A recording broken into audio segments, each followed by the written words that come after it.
കഴിഞ്ഞ ദിവസമാണ് ഇറാനും ഇസ്രയേലും നേരിട്ടുള്ള ഒരു യുദ്ധത്തിലേക്ക്, ഒരു ആക്രമണത്തിലേക്ക് കടന്നത്. ഇതുവരെ ഇറാന്റെ ഭാഗത്തുനിന്നും അല്ലെങ്കിൽ ഇസ്രായേലിന്റെ ഭാഗത്തുനിന്നും നേരിട്ടുള്ള കോൺഫ്ലിക്റ്റിലേക്ക് പോയിരുന്നില്ല. ഇന്നലെ മുതൽ അത്തരത്തിൽ കൂടിയുള്ള കാഴ്ചകൾ നമ്മൾ കണ്ടു തുടങ്ങി. അതായത് ഒരു യുദ്ധം പുതിയ രീതിയിലേക്ക് പോകുന്നു എന്നുള്ളതാണ് അതിൽ നിന്നും നമ്മൾ സൂചനയായി നമ്മൾ മനസ്സിലാക്കേണ്ടത്. ആ ഒരു ഘട്ടത്തിൽ എത്തി നിൽക്കുമ്പോൾ തന്നെയാണ് ഒരു വെടിനിർത്തലിലേക്ക് പോകുന്നു എന്നുള്ള കാര്യം ഇറാന്റെ ഭാഗത്തുനിന്നും അതുപോലെ തന്നെ ഇസ്രായേലിന്റെ ഭാഗത്തുനിന്നും ഉണ്ടാവുന്നത്. ഇനി ഈ വിഷയത്തിലെല്ലാം ട്രംപിന്റെ ഒരു നിലപാട്, അതാണ് ഏറ്റവും പ്രധാനപ്പെട്ട. ട്രംപ് എങ്ങനെയാണ് ഈ ഒരു വിഷയത്തിൽ, ട്രംപിന്റെ നിലപാട് എങ്ങനെയാകും എന്നുള്ളത് ഏറെ പ്രധാനപ്പെട്ടതാണ്. ഇപ്പോൾ വിദേശകാര്യ വിദഗ്ധൻ ഡോക്ടർ മോഹൻ വർഗീസ് കൂടി ടെലിഫോൺ ലൈൻ ചേരുകയാണ്. നമസ്കാരം സർ. ഈ പശ്ചിമേഷ്യൻ യുദ്ധ സാഹചര്യം പല ഘട്ടത്തിൽ നമ്മൾ കേട്ടതാണ്, ഈ വെടിനിർത്തലിലേക്ക് പോകുന്നു, സമാധാനത്തിലേക്ക് പോകുന്നു എന്നൊക്കെ. പക്ഷെ അത്തരത്തിലൊന്നുമായിരുന്നില്ല പിന്നീടുള്ള കാഴ്ചകൾ. ഈ ഒരു ഘട്ടത്തിൽ എത്തി നിൽക്കുമ്പോൾ എങ്ങനെ വേണം നമ്മൾ ഇതിനെ മനസ്സിലാക്കാൻ? ഇറാന്റെ ഭാഗത്തുനിന്നും ഒരു പ്രഖ്യാപനമൊക്കെ വന്ന സാഹചര്യം കൂടി നിലനിൽക്കുമ്പോൾ ഒരു സമാധാനത്തിലേക്ക് പോകാറായിട്ടുണ്ട് എന്ന് നമുക്ക് പറയാൻ കഴിയുമോ?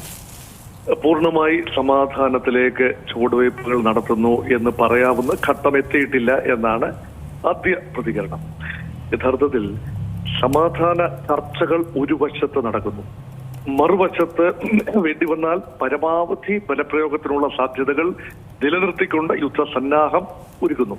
ഇങ്ങനെയുള്ളൊരു സ്ട്രെയിനിയസ് പീരീഡാണ് യഥാർത്ഥത്തിലെ വെടിനിർത്തൽ കാലഘട്ടം. ഇപ്പോൾ വെടിനിർത്തൽ നിലവിൽ വന്നിട്ട് ഏറെ നാളായി. അതിനിടയിൽ നേരിട്ട് ഇറാനും ഇസ്രയേലും തമ്മിൽ പോരാട്ടം നടത്തിയിട്ടില്ല. കഴിഞ്ഞ ദിവസമാണ് അത് സംഭവിച്ചത്. അബറേഷൻ ഓഫ് ദ ടൈംസ് എന്നാണോ കാണേണ്ടത്, അതോ കരുതിക്കൂട്ടി ഇത് അവസാനിക്കാൻ സമയമായിട്ടില്ല എന്ന പരസ്പരമുള്ള ഓർമ്മപ്പെടുത്തലാണോ എന്നതിനെ കുറിച്ച് ആശയക്കുഴപ്പമുണ്ട്. ഇനി നോക്കൂ, എങ്ങനെയാണ് ഇറാനെ വെസ്റ്റേൺ പവേഴ്സ് റീഡ് ചെയ്ത്, പ്രത്യേകിച്ച് അമേരിക്കയും ഇസ്രയേലും റീഡ് ചെയ്ത് നിരന്തരം ഇറാൻ പറയുന്നുണ്ടായിരുന്നു, ലെബനനിലെ ഹിസ്ബുള്ള താവളങ്ങൾക്ക് നേരെ ഇസ്രയേൽ നടത്തുന്ന ആക്രമണം നിർത്തിവെക്കാതെ ഒരു കരാറിലും ഒപ്പിടാൻ തങ്ങൾ തയ്യാറല്ല. അത് മാത്രമല്ല, ലെബനൻ വിഷയം, ഇസ്രയേലിന്റെ വെടിനിർത്തൽ വിഷയം, ലെബനെതിരെയുള്ള വെടിനിർത്തൽ അന്തിമ കരാറിന്റെ, ഇറാൻ അമേരിക്ക കരാറിന്റെ ഭാഗമാകണം എന്ന് വാശി പിടിച്ചു നിൽക്കുകയാണ് ഇറാൻ. അങ്ങനെയെങ്കിൽ ഇറാനെ പ്രകോപിപ്പിക്കുന്ന രീതിയിൽ ഇസ്രയേൽ എന്തിന് ലെബനനിലേക്ക് തുടരാക്രമണം നടത്തി? ബെയ്റൂട്ടിന്റെ തെക്കൻ മേഖലയിലെ ഹിസ്ബുള്ള താവളങ്ങളിലേക്ക് നിരന്തരം ആക്രമണം നടത്തി. തിരിച്ച് ഹിസ്ബുള്ള ഇസ്രയേലിന്റെ നേരും അതേർക്കും ആക്രമണം നടത്തി എന്ന് വിസ്മരിക്കാനുമാവില്ല.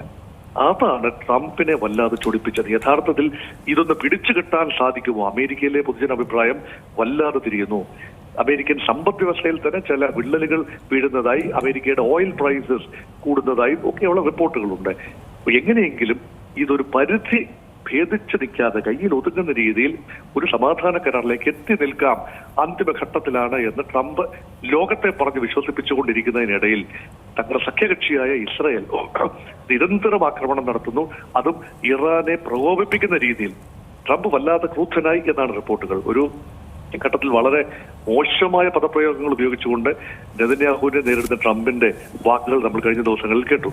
അതേപോലെ തന്നെ ഒരു NBC ന്യൂസ് ഇന്റർവ്യൂവിൽ നിന്നും ക്രൂദ്ധനായി ഒരു ചോദ്യത്തിന് ഉത്തരം നൽകാതെ വളരെ വളരെ പ്രകോപിതനായി ട്രംപ് മടങ്ങി പോകുന്ന ചിത്രവും കണ്ടു. ഇതെല്ലാം സൂചിപ്പിക്കുന്നത് ഇസ്രയേലും അമേരിക്കയും തമ്മിലുള്ള ബന്ധങ്ങളിൽ വിള്ളൽ വീണു എന്നാണോ, അതോ ബെഞ്ചമിൻ നെതന്യാഹു ഇത് കൈകാര്യം ചെയ്യുന്നതിൽ ഒരു സ്വാർത്ഥതയുണ്ട്, ബെഞ്ചമിൻ നെതന്യാഹുവിന് ആ കസേരയിൽ, അധികാര കസേരയിൽ തുടരാൻ നിരന്തരം സംഘർഷം ആവശ്യമാണ് എന്നത് അമേരിക്കയും തിരിച്ചറിയുന്നു. അതുകൊണ്ട് അത് അരുത് എന്ന് പറയുന്നു. അമേരിക്ക അരുത് എന്ന് പറയുമ്പോഴും ഇസ്രയേൽ തുടരാക്രമണങ്ങൾ നടത്തുന്നു. ഇതെങ്ങനെ അവസാനിപ്പിക്കാം എന്നതിലാണ് ഇപ്പോൾ അമേരിക്ക തലപുകച്ച് ചിന്തിക്കുന്നത്. മറുവശത്ത് ഇറാൻ ഏകപക്ഷീയമായി ആക്രമണം നടത്തിയത് ഏകപക്ഷീയമായിട്ടാണ്. ഇപ്പോൾ ഇറാന് നേരെ ആ സമയത്ത് ഇസ്രായേലിൽ നിന്നൊരു പ്രതികരണം ഉണ്ടായിട്ടില്ല. അത് നേരിട്ടല്ല പ്രതികരണം. ഇറാന്റെ സഖ്യകക്ഷിയായ ഹിസ്ബുള്ളയ്ക്ക് നേരെ ഇസ്രായേൽ നടത്തിയെന്ന് പറയുന്ന ആക്രമണത്തിന് ഉള്ള പ്രതികരണം എന്ന നിലയിലാണ്. അപ്പോൾ ഇറാന്റെ ഭാഗത്തു നടന്ന ആക്രമണം ഇറാൻ തന്നെ നിർത്തിവെച്ചതായി പരസ്യമായി പ്രഖ്യാപിച്ചു എന്നത് തീർച്ചയായും ശുഭോദർക്കമായ കാര്യമാണ്. അതിനോട് ഇസ്രായേൽ പ്രതികരിച്ചു. ഇസ്രായേലിന്റെ ഭാഗത്തുനിന്നും കഴിഞ്ഞ 24 മണിക്കൂറിനുള്ളിൽ ആക്രമണങ്ങൾ ഉണ്ടായിട്ടില്ല. അതിനർത്ഥം ഒരു അന്തിമ കരാറിലേക്ക് അടുക്കുന്നു എന്നാണോ, അതോ ഒരു ആചാരം എന്ന നിലയിൽ, ഒരു അനുഷ്ഠാനം എന്ന നിലയിൽ ഇടയ്ക്കിടയ്ക്ക് വെടിനിർത്തൽ കാലാവധിയിൽ യുദ്ധം തുടരുന്നു എന്ന ഓർമ്മപ്പെടുത്തൽ, കേവലം വെടിനിർത്തൽ മാത്രമാണ് എന്ന ഓർമ്മപ്പെടുത്തലിന് വേണ്ടി ചെയ്യുന്ന ഒരു അനുഷ്ഠാന കലയാണോ കഴിഞ്ഞ ദിവസം നമ്മൾ കണ്ടത്? അതാണ്. എന്ത് പറഞ്ഞാലും ശരി, ഹോർമൂസിലൂടെ ഒരു കപ്പലും കൂടുതലായി പോയിട്ടില്ല. അവിടെ സ്ഥിതിഗതികൾ സങ്കീർണമായി തുടരുന്നു. അത് മാത്രമല്ല, ഇവിടെ ഹൂതികൾ കൂടി രംഗത്ത് വരുന്ന കാഴ്ച കഴിഞ്ഞ ദിവസം നമ്മൾ കണ്ടു. ഹൂതികൾ 2-3 മിസൈലുകൾ ഇസ്രായേലിന് നേരെ പ്രയോഗിക്കുന്നത് കണ്ടു. അങ്ങനെയെങ്കിൽ ബാബൽ മന്ദേബ് മേഖല കൂടി യുദ്ധക്കളമാവുകയാണെങ്കിൽ ചെങ്കടൽ വഴിയുള്ള ഗതാഗതം പോലും തടയപ്പെടാനുള്ള സാധ്യതയുണ്ട്.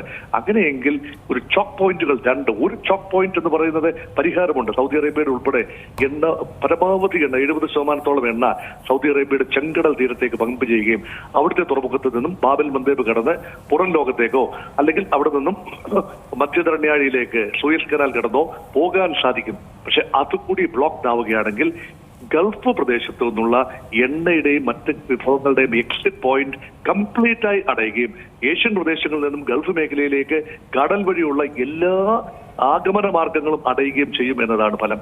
ആ രീതിയിലേക്ക് യുദ്ധം കൊണ്ടെത്തിക്കും എന്ന ഭീഷണി ഇറാന്റെ ഭാഗത്തു നിന്നുണ്ട്.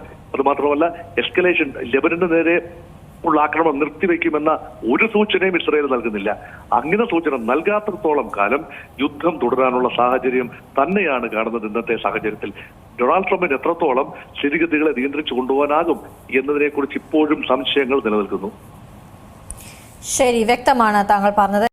ഏറ്റവും പുതിയ വാർത്തകളും വിശേഷങ്ങളും വിരൽ തുമ്പിലറിയാൻ സീ മലയാളം ന്യൂസ് എല്ലാ ഡിജിറ്റൽ പ്ലാറ്റ്ഫോമുകളിലും ലഭ്യം.